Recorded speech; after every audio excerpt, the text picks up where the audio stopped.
Ang sarap pala sa feeling, no?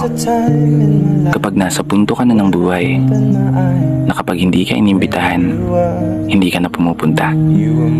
Yung para bang wala ka nang pakialam kung gugustuhin ka ng iba. O kapag ayaw naman sa'yo, hindi mo na tinititigan sa mata. O kaya kapag di ka kinakausap, hindi ka na lang din nagsasalita.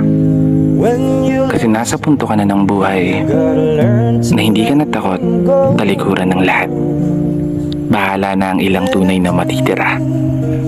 Tunay na kaibigan, tunay na kapamilya. Mga tunay na makakasama mo sa hirap at ginhawa, sa lungkot man o sa tawa. Maraming salamat kung isa ka dan.